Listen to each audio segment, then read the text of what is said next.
Thank you very much for the introduction, John. I greatly appreciate it. And everything that I've learned, I actually learned from John. So keep that in mind as we go through this presentation here, because John is a phenomenal mentor and an outstanding resource for anything related to vision in public health. I want to start by acknowledging that none of this is really possible without a lot of the support that I've had sort of along the way. So I get to present a lot of this stuff, but there's all kinds of things that go on in the background that I think nobody is largely aware of, but I want to make sure that people get credit where credit is due. And that includes the people from OSU College of Optometry, which includes Lisa Jordan, who's an epidemiologist, Matt Robish, who's does a lot of the data extraction work for us, Keith Ramsey, who works in the lab, Carrie McTighe, who's a graphics designer, Megan Hurley and Erica Shelton, both optometrists who've gone back to do graduate work following their optometry degree.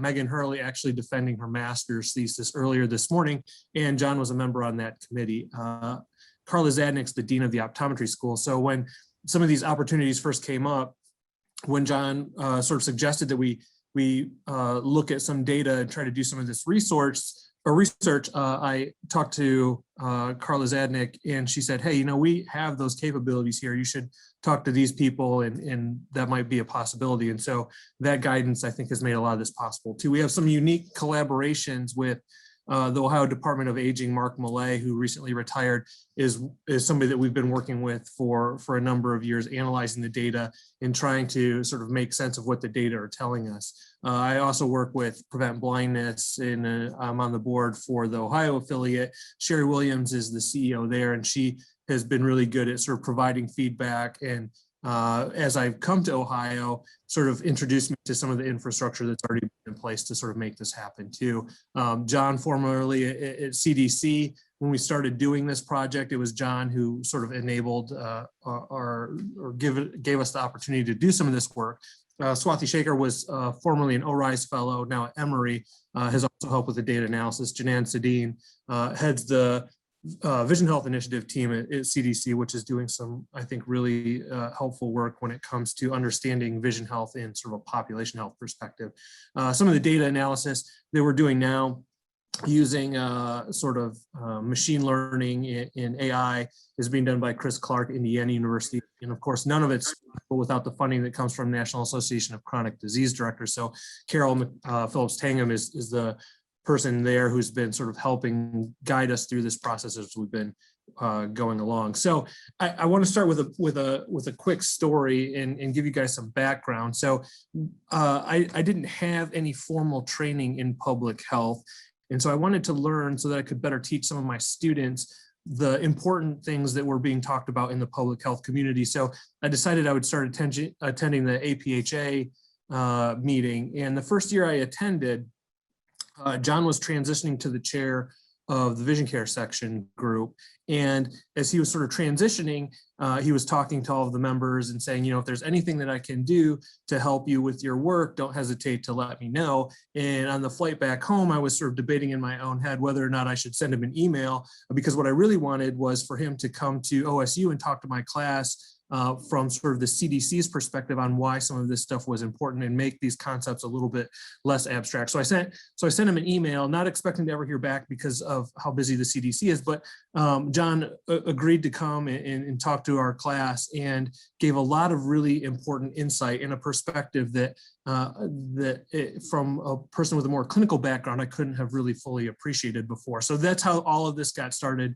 It's just one of those things where if I had decided against sending John an email, none of this work would have ever been done, and I wouldn't have these opportunities. So I greatly appreciate that and the mentorship that he's given me since then.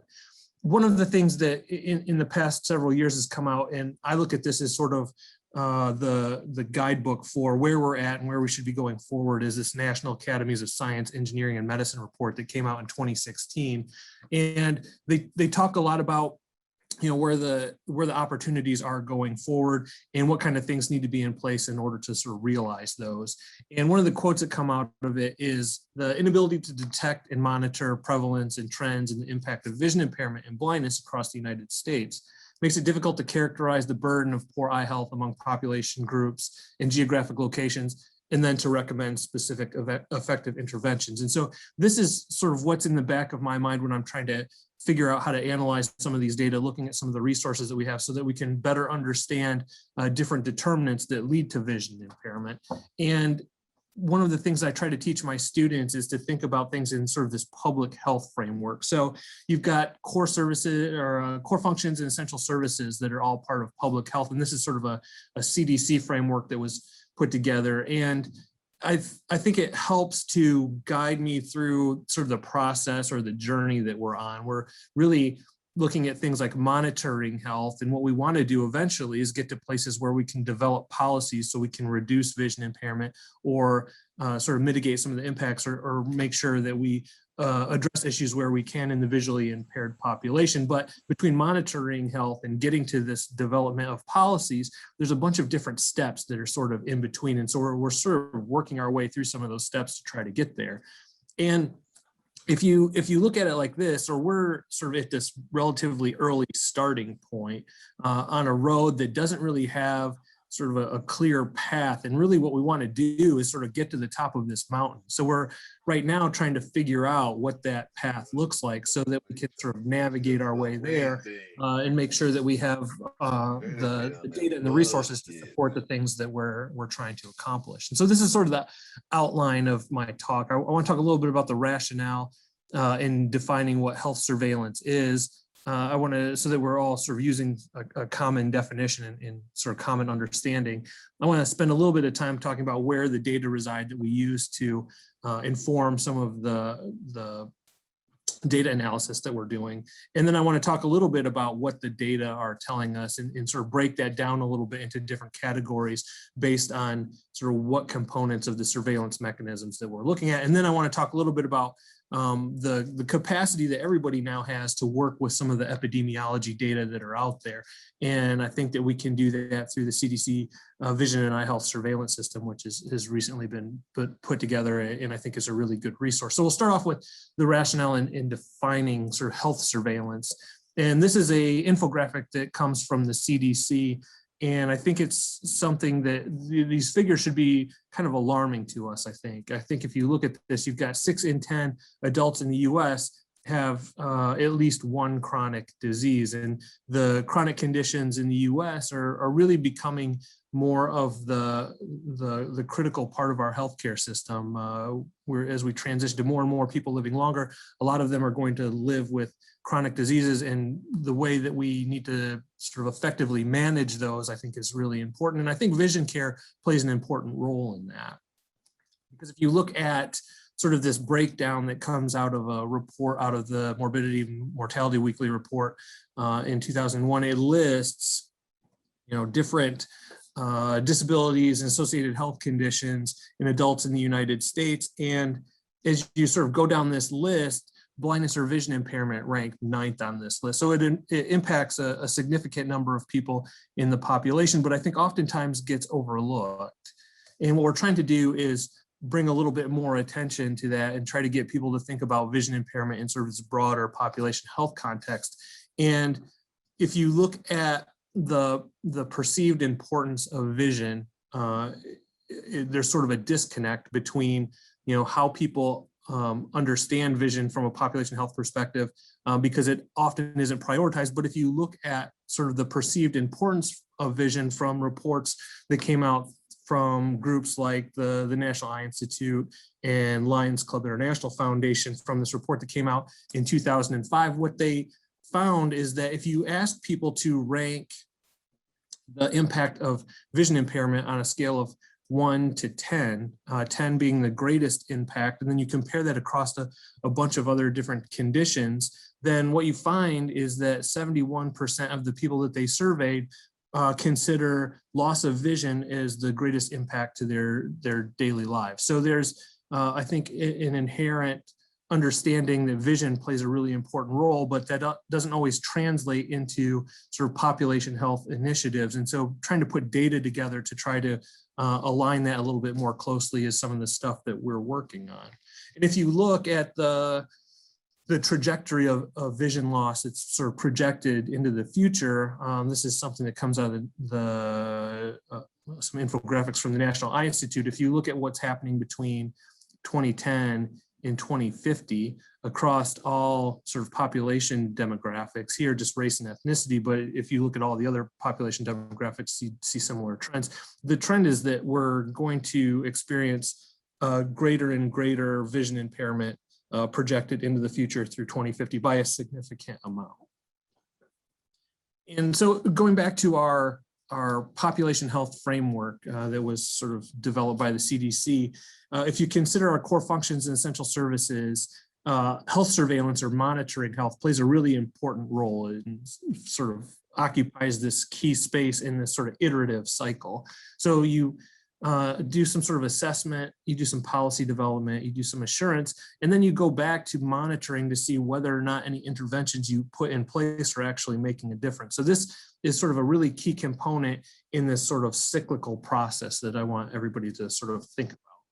And when we're trying to define health surveillance, the core of public health surveillance is really just the use of data to monitor health problems to facilitate their prevention or control. And this is a definition that comes out of CDC. And what they note is that data and interpretations derived from the evaluation of surveillance data can be useful in setting priorities. So that's one of the things that we're trying to do. Use the data to try to make vision a higher priority sort of on a population health scale so that we can sort of plan and conduct different programs that are going to help give us better health outcomes when it comes to vision impairment. So they put together examples in this report by the CDC, and they talk about identifying geographic areas or populations with higher rates of disease, because that can be helpful in developing intervention programs. And so that's sort of what we do with the population data that I'm going to talk about in a few minutes. We're trying to figure out what populations are at risk for developing vision loss and what kind of things we can do in populations that have vision loss to try to reduce health outcomes that might cause further morbidity and mortality. So when you look at health surveillance, one of the things that's really important is this idea of a case definition for surveillance. So a case definition is really just the criteria that you use to define what you mean when you're talking about different conditions like vision impairment. So you need to come up with what that definition is, and it has to be a definition that, that people can sort of understand if you're going to try to put data and sort of define the magnitude of the problem. So case definitions become really important, and they can vary quite a bit. You could have case definitions that are based on clinical criteria. For this talk, I'm going to talk about case definitions that are derived from survey questions and responses. And it's important to think about what people mean when they're defining vision impairment too, because vision impairment could be something like uncorrected refractive error, or vision impairment could be something like vision loss that people might experience from glaucoma. And I think one of the things that people lose sight of sometimes is the fact that uncorrected refractive error causes a significant proportion of vision loss in the US, but often gets sort of, I think, underappreciated when you're looking at the burden of vision impairment nationally.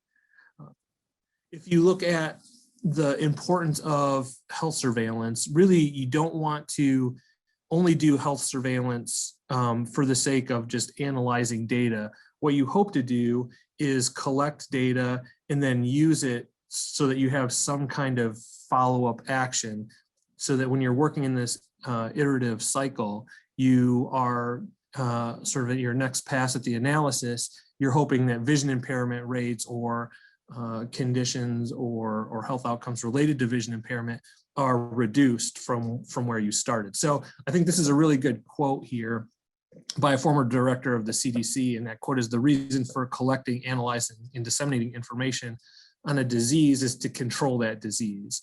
Collection and analysis should not be allowed to consume resources if action doesn't follow it." And so I think that that's a really important thing to think about. If we're going to put resources into the surveillance mechanisms to try to collect data on vision impairment, we should sort of analyze those data and try to make data-driven decisions from it. And I think it's one of the things that's really important to think about is that vision impairment doesn't oftentimes occur sort of in a vacuum or occur in isolation. So these conditions, if you look at these top 10 conditions on this CDC list here, vision impairment isn't mutually exclusive with diabetes. Diabetes and vision impairment often go hand in hand, diabetes being the #1 cause of irreversible vision loss in the working population in the US. So there are people who are diabetic who are visually impaired, and trying to understand how those two things sort of are related, I think is really important. And we have data sources that help us understand that a little bit better. We also might want to know, if you have arthritis as sort of this most common chronic condition at the top of this list, how often is that happening in patients, or how often is this sort of a comorbid dyad with blindness or vision impairment? So understanding sort of some of these dynamics helps us develop a better narrative and helps us better understand sort of some of the underlying determinants and some of the health outcomes related to vision impairment. So if you go back to the National Academies of Science, Engineering, and Medicine report, another quote that I think is particularly insightful is that sound decisions about public policy and the prioritization of resources depend on having relevant and timely surveillance data. Surveillance of vision impairment and eye health is limited, however, and the lack of adequate surveillance has a substantial impact on public health efforts to address the vision problems. So I think it's important to think about this as we want to try to use the population health surveillance data, but we want to make sure that we have data that's relatively updated so we understand what the magnitude of the problem is at any given point in time, but it also allows us potentially to track it over time to see whether or not there are any changes that we should be aware of. And one of the recommendations, if you read through the NASM report, towards the end, they have a number of recommendations for sort of the strategy going forward. And their third recommendation is to identify and validate surveillance and quality of life measures to characterize vision-related outcomes, resources, and capacities within different communities and population, and analyzing, interpreting, and disseminating information to the public in a timely and transparent manner. So this recommendation is something that we've sort of taken to heart. We want to try to do what we can with the resources that we have here to try to advance some of those recommendations, and the template that's been put forward, or the outline that's been put forward by the NASM report, I think does a really good job in sort of giving us a guide in trying to direct us in a way that we can make the greatest impact. But it's going to not only require the use of the data, but also the acknowledgement of some of the other recommendations, also working in concert towards a common objective. And this is when, so we have been working for the past couple of years on different state maps. And a few years ago, I gave a presentation in Washington, DC to some legislators and some of their staff. And there's a group of us that were doing eye research at the time that gave similar presentations. And when I was developing my presentation, we had just started doing this health surveillance data analysis work. And previously I had done mostly retinal imaging work and visual function work. But what I decided to do in this presentation was sort of divide the research that I had been doing into two parts, because they were sort of distinct, but sort of interrelated also. And so I put in some information on the anatomy and structure of the eye and some of the work that we had been doing, trying to get high resolution images in the living eye where we could actually image individual cells in the retina. So looking here, these are just individual, these little dots are individual cone photoreceptors in the retina that we were imaging at the time. And we were finding some very early changes in the retinal vasculature, which right here, showing that there were early changes in diabetes, and then we're looking at how that relates to visual function. And what I noticed was when I was presenting some of this material to people who were sort of legislators and people who were making a lot of the policy decisions, is that they didn't really have much interest in any of the basic science or visual function aspects of any of the stuff that I was talking about. What they really wanted to know was more about these maps and how these maps related to their sort of constituency. And at the time when we started this project that was, initiated by John, what we had started doing was looking at vision impairment in sort of associated conditions in 3 states. We're looking at Ohio, Alabama, and Nebraska. And what we're doing was looking to see, in the visually impaired population, what were some of the differences in the prevalence between things like arthritis versus the prevalence in the non-visually impaired population. And this is what the policymakers were most interested in.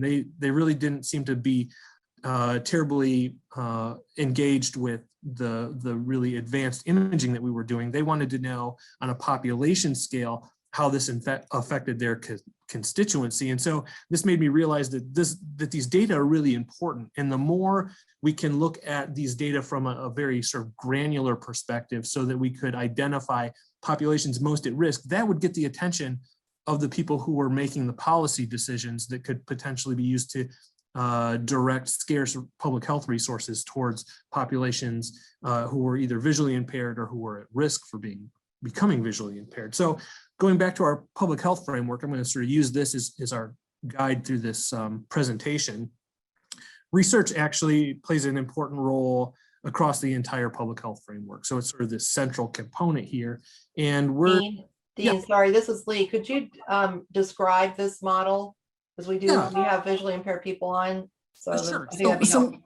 Yes. So I've got a model here on my screen, and it's sort of a pie shape. And what we're doing is looking at sort of different wedges in that pie. And you start off at sort of the top, sort of at like 1 o'clock, if you're thinking about it in like clock hour terms, and you've got monitoring health. And then as you sort of move clockwise around this diagram, you've got monitoring health, then you've got diagnosing and investigating some of the stuff that you're monitoring. After that, you've got informing, educating, and empowering. Then you've got, after that, mobilizing community partnerships. At sort of 6 o'clock on this pie diagram, you've got developing policies. And then as you continue to move clockwise across this diagram, you've got things like enforcing laws, links to and providing care, assuring competent workforce. And then it's sort of at the 11 o'clock position, you've got evaluation. And so these little wedges of the pie are sort of grouped into categories. And so for like monitoring health and diagnosing and investigating, you have sort of this assessment piece. And then when you're looking at things like informing, educating, and empowering, mobilizing community partners and developing policies, that's part of this policy development piece. And then grouped together, you have enforcing laws, links to and providing care, assuring a competent workforce, and evaluating. That sort of falls into this assurance piece. So what we're trying to do is start at monitoring health and work our way around this, this sort of pie diagram in a clockwise way to try to get to policy development. Does that make sense? Yes. Okay. I think it's a great model. It really is, and not enough people, I think people intuitively know about the model, but I don't think people really use it to guide what they're doing. I think there's a lot of disconnect, but I think if you follow the model in the direction that it was intended, so this sort of clockwise direction where you go from monitoring health to diagnosing and investigating to informing, educating, and empowering, it actually makes the path a little bit more clearer, I think. Absolutely. It's so relevant to everything we do within VisionServe Alliance. Thank you, Dean.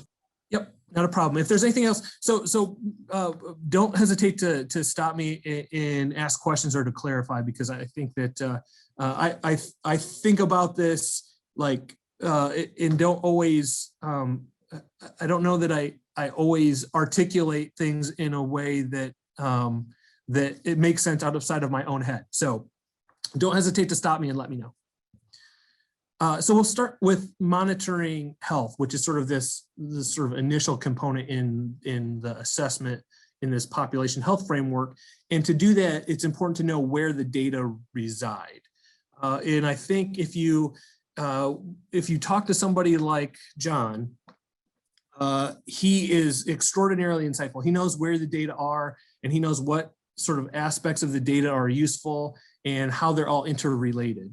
Because I think one of the important things to know is that in large population health surveillance mechanisms that are often surveys, there's a bunch of different questions.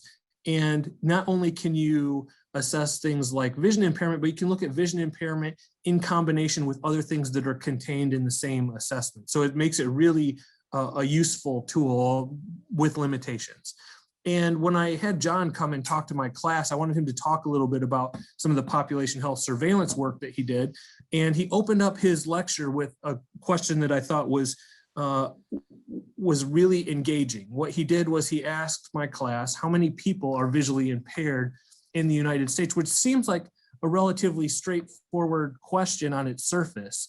But the answers that he got in response to that question were, I think, really insightful into how sort of disconnected our surveillance system is and how incompatible some of the different mechanisms in place are that we have. So one student said 4.2 million people in the US are visually impaired.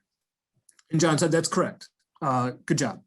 And then somebody else said 6.4 million people in the US are visually impaired. And John responded, correct, good job. And then someone else said 15.9 million people in the US are visually impaired. And John's response was correct, excellent work. And the reason that we have different numbers for the prevalence of vision impairment goes back to the case definition. It depends on how you are defining vision impairment and what sort of tools you're using to make that distinction. And so we'll talk a little bit about where we get the data from, but also I think if John were giving the presentation, he would wish his wife Nancy happy birthday today. So I threw that into the presentation as well. I want to talk a little bit in very superficial detail about different surveillance mechanisms that the CDC has used historically. And that's the NHIS, the NHANES, and the BRFS. So this is where, these are the three mechanisms that are commonly used to get vision health data from. And the NHIS, or the National Health Interview Survey, is really based on sort of in-person household interviews. And so this has been going on since 1957. And these in-person interviews are sort of how they collect their data, which is different than the ways that some of the other surveillance mechanisms collect data. And sort of knowing the differences between those gives you a little bit of insight into why you might have different prevalence rates for vision impairment. You also have things like the National Health and Nutrition Examination Survey. And this one is a little bit different because it also has an examination component.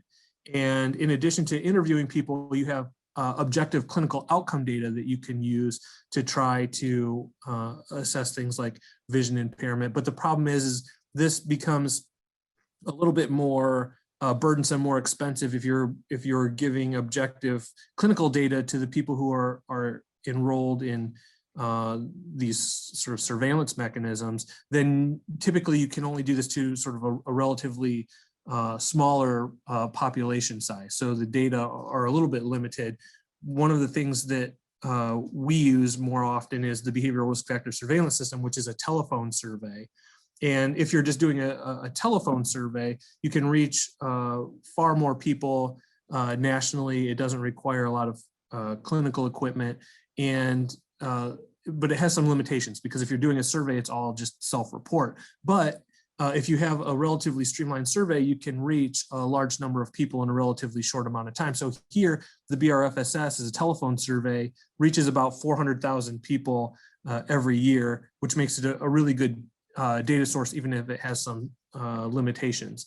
And a paper that John wrote a few years ago, I think is important to think about when you're thinking about the different health surveillance mechanisms that are out there. And what he did was he looked at the variability of vision loss in federally sponsored surveys.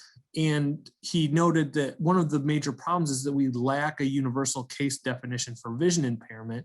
And when he looked at 12 different surveys, there were nearly 100 different measures that were identified related to vision. And even though you might have similar questions, the prevalence rates that you get from these different surveillance mechanisms can differ by a really phenomenal amount. And we've got these three mechanisms that we traditionally, or the CDC has traditionally used to assess vision impairment. And Lisa Jordan, who's the epidemiologist here, had some experience working with the BRFSS, and it has some useful data that gives us some insight into vision impairment and also other sort of comorbidities and health outcomes. So that's sort of what we've been primarily working with for the past few years. And now that we sort of have an idea of where we can get some of the data, I think it's important to look at what the data are telling us about things as simple as the prevalence of vision impairment. And in the behavioral risk factor surveillance system, often abbreviated BRFSS, they have one question, and the question is in the core module. The core module gets asked to everybody who is participating in the survey. And that question is, are you blind or do you have serious difficulty seeing even when wearing glasses? And what you'll notice is I've got a map of the United States here, and I have some locations that are sort of dark blue, and those indicate higher rates of vision impairment prevalence, and then light blue that would indicate a lower prevalence of vision impairment. And across sort of the South, you have states that have higher rates of vision impairment than some of the states that are sort of in the North. And when we started looking at this, we started looking at 2015 BRFSS data, and what we found was a national prevalence rate of 4.6%. But there's a significant amount of variability in the different states. And so if you look at North Dakota has a vision impairment prevalence rate using this question is the case definition. North Dakota has a prevalence rate of 1.9%. And if you look at states like Mississippi, which had the highest vision impairment prevalence rate in that year, they have a prevalence rate of 8.6%. So this is just to give you some kind of indication that the vision impairment prevalence rate can vary from state to state. And if you look at North Dakota having a vision impairment prevalence rate of just under 2%, compared to Mississippi that has a vision impairment prevalence rate of almost 9%, there's a lot of geographic variability. So what we're trying to do is figure out what's causing that geographic variability, and can we use some of that to give us better insight into what some of the risk factors might be. Interestingly, and this goes back to John's sort of knowledge and expertise, he said, you know, if you look at the BRFSS, you could also look at the American Community Survey, which is administered by the Census, which isn't traditionally been used as a health surveillance mechanism, but asks questions about disability. And one of the questions that it asks sort of in this disability category is vision impairment. And the interesting thing is that the BRFSS and the American Community Survey ask the same question. And so when you look at people self-reporting vision impairment from the behavioral risk factor surveillance system, we've been looking at this over a couple of different years, but you look at 2015, the vision impairment prevalence rate nationally from the BRFSS is about 4.6%. It's creeping up a little bit over time. You can see in 2016, you got now up to 4.7%. Same with a lot of geographic variability though. So you would think if you ask the exact same question in a survey that's supposed to be nationally representative of the population, that your vision impairment prevalence rate between the BRFSS and the American Community Survey would be essentially the same. But what we've noticed is that if you look at the prevalence rates in the American Community Survey actually turn up to be lower consistently, universally. Actually, every time you look at a prevalence rate from the BRFSS and look for the corresponding prevalence rate from the American Community Survey, the American Community Survey is always lower.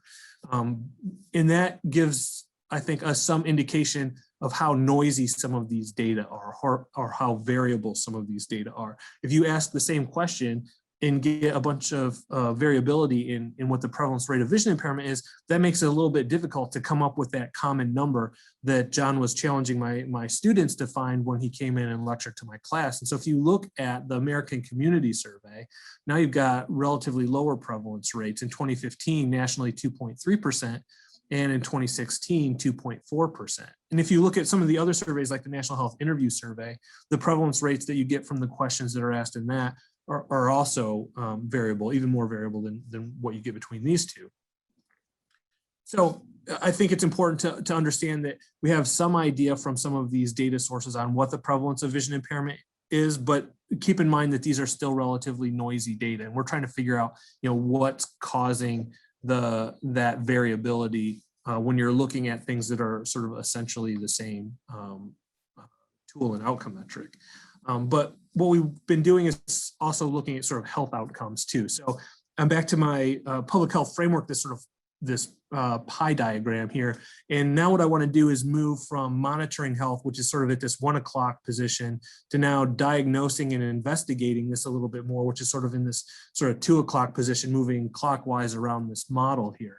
And my PhD advisor, I remember this really clearly when I was doing my graduate work in retinal imaging, though the lessons, interestingly enough, are if you have a good advisor, the lessons that they teach you are transferable from different disciplines. So going from retinal imaging to public health, some of these lessons have really stuck with me. And what she once told me was that I needed to consider the tools I had and decide which of them can most effectively solve my problem.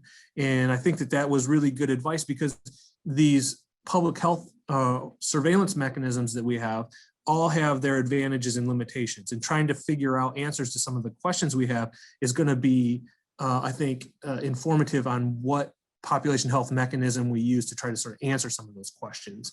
And so if you look at the behavioral risk factor surveillance system, we have one question that gives us some prevalence estimate of vision impairment, but we also have things that tell us a little bit about health-related quality of life in the Healthy Days module that's incorporated into the core module of behavioral risk factor surveillance system. So this question also gets asked to everybody.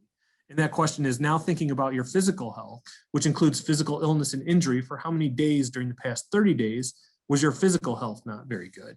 And now we can sort of combine these data, because we're getting it from the same source and we're getting responses from the same people.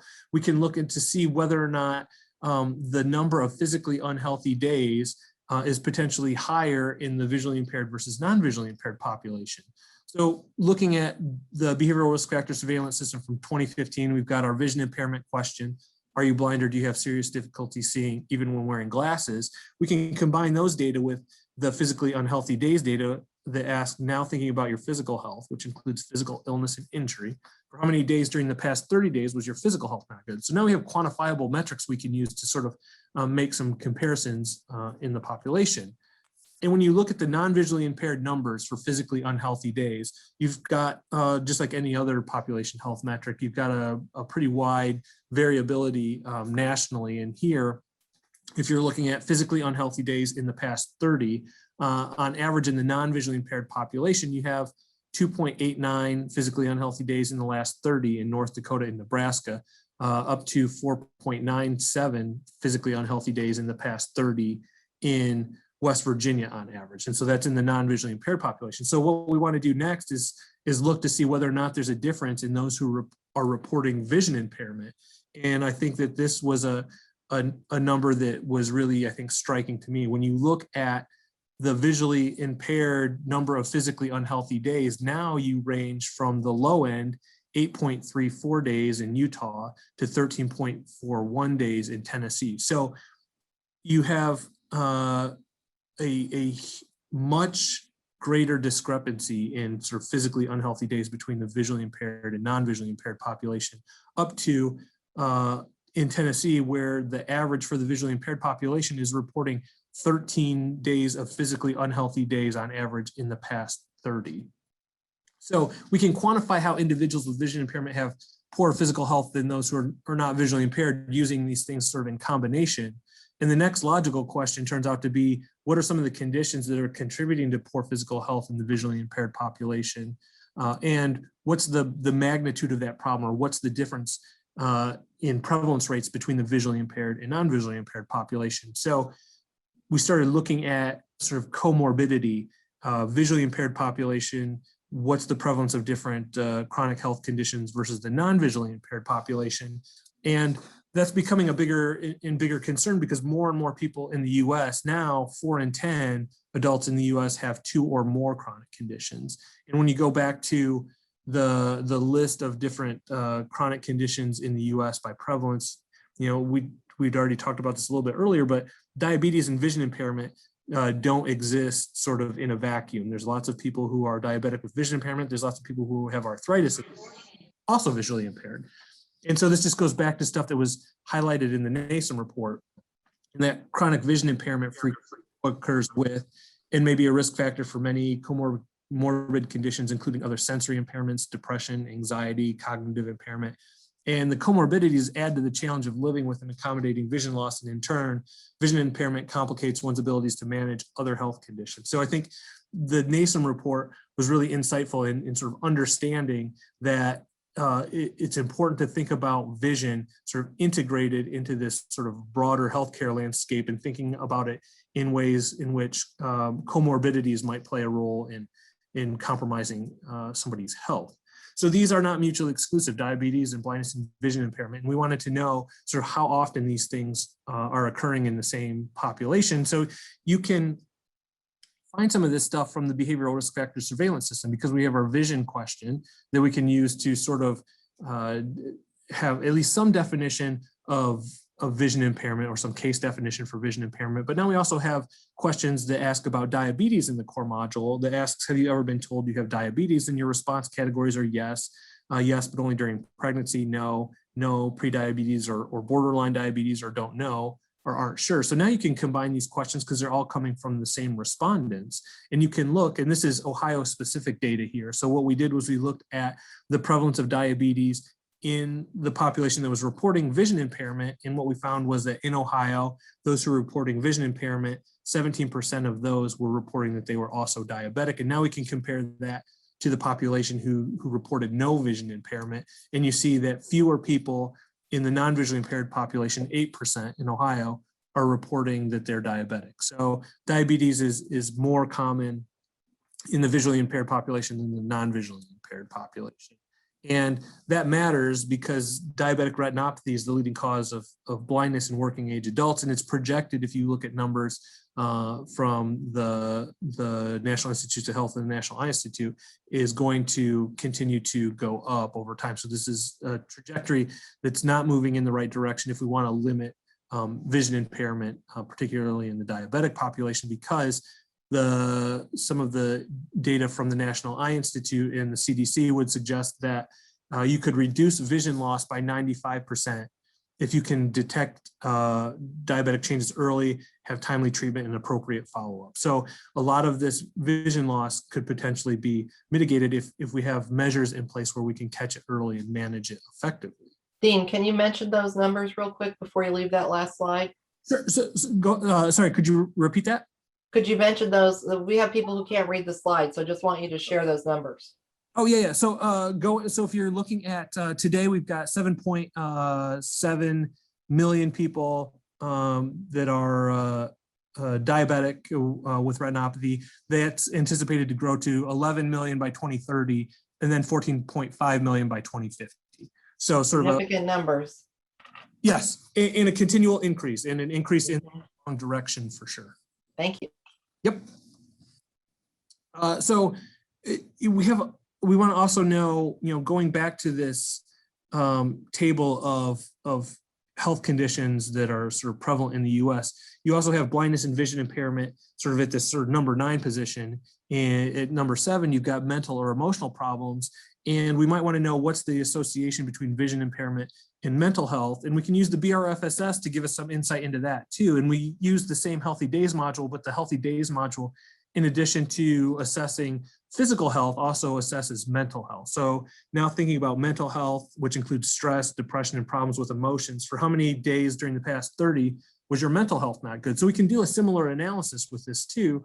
And looking at the non-visually impaired numbers of mentally unhealthy days, we've got 2.9 in Minnesota to 4.8 in West Virginia. And we can make that same comparison that we made with physically unhealthy days with mentally unhealthy days. And when we do that, the visually impaired number of mentally unhealthy days ranges from 5.1 in South Dakota to 11.5. So a significant increase in mentally unhealthy days over the last 30 days in the visually impaired population versus the non-visually impaired population. So we can use these surveillance mechanisms to give us a lot of really useful insight into different things that we don't even measure clinically. And so I think that gives us really important insight in a capacity where we can better understand what kind of things we need to put in place when we're looking at vision impairment as a population health issue. And then looking at things like, so arthritis is sort of at the top of the list, the most common chronic condition sort of in this list. And then we might want to know how arthritis, the prevalence of arthritis might impact the visually impaired community. And you have our vision impairment question that's in the core of the BRFSS. You also have arthritis questions that are incorporated into the BRFSS2 in the core module. And that asks, have you ever been told you have some form of arthritis, rheumatoid arthritis, gout, lupus, or fibromyalgia? And they include a broad range of conditions that they could consider when you're sort of putting all of these things together. But I think the important thing to know is that generally they're trying to address sort of arthritis. And when you have the same respondents answering these same questions, we can do the same thing, looking at the answers with those who respond that they are visually impaired versus those that respond that they're not visually impaired. And these are Ohio specific data, but there's data for the rest of the country also. You've got, in those who are reporting vision impairment, 39% report that they also have arthritis. And when you compare that to the non-visually impaired population, you have 22% of the non-visually impaired population reporting that they have arthritis. So there's a huge discrepancy here too. That's not something that from my clinical background is something that I think was emphasized. I don't know that in the clinical community, we always think about, how are we managing patients who might be visually impaired, who might also have arthritis. And these numbers give us an indication that this is something that we should really pay attention to, because it's a prevalent problem that we're using population health data to help us better understand. And you start to look at these comorbid conditions, but you also have different risks in the visually impaired population that get addressed in some of these surveys too. So you've got our vision impairment question. You also have questions about mobility limitations. So in the behavioral risk factor surveillance system, now you have a question that says, do you have serious difficulty walking or climbing stairs?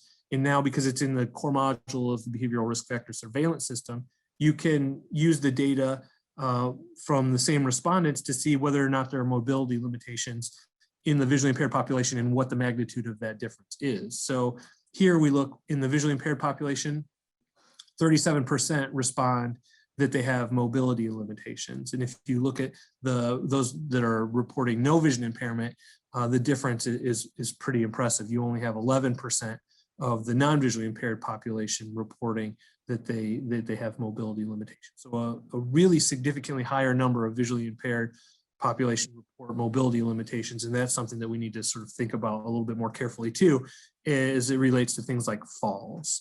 And this is a paper that came out from the CDC Vision Health Initiative a few years ago, authored by John Cruz. And he looks at this at individual states, how often are individuals 65 years and over with severe vision impairment reporting that they had a fall. And in Ohio, that was 52%. So you can start to use some of the different aspects of the data within the same survey to start to better understand what some of these conditions are and how they might be associated. And one of the reasons that it matters is because if you look at unintentional fall death rates, this is something that people tend to universally understand regardless of their any kind of sort of clinical discipline or any kind of organizational or advocacy. They understand unintentional death rates due to falls. So this is something that gets people's attention. And if you can show falls are a problem in the visually impaired population, it's potentially related to some other aspects of health and comorbidities, then you can start to gain a little bit of traction.